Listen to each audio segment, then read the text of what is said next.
Okay, and now for our question box. We did have a question. When thinking about the Trinity, is it appropriate to think about each of the three components, Father, Son, and Holy Spirit, as co-equals, or is it better viewed that God the Father is a more equal partner? I struggle with this because I read the Gospels, Jesus routinely subordinates himself to God the Father. For example, Jesus teaches us to pray in the Our Father that his will shall be done on earth as it is in heaven.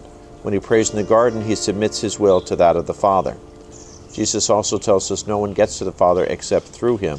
The goal is getting to the Father via Jesus, the means to get to the goal.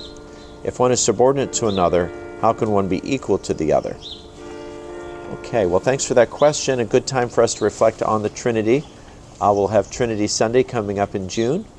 In answering that, I consulted Father John Hardon, a Catholic theologian, and he reminded the readers of the Council of Florence with this statement: the Father is entirely in the Son and entirely in the Holy Spirit.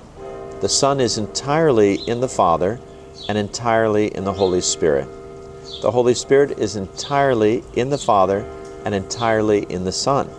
None of the persons precedes any of the others in eternity, nor does have any greater immensity or greater power. From eternity without beginning, the Son is from the Father, and from eternity without beginning, the Holy Spirit has proceeded from the Father and the Son.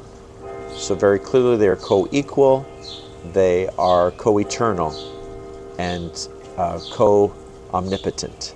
Right? So what we can say of the Father, or rather what we can say of the Son, is everything we can say of the Father, except the Son is not the Father.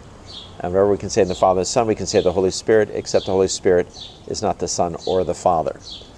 Now, normally we know that when there's love shared between two people, it doesn't become a third person, and yet sharing one nature with the others. But this is what happens in God, that the love between the Father and the Son from all eternity is the Holy Spirit.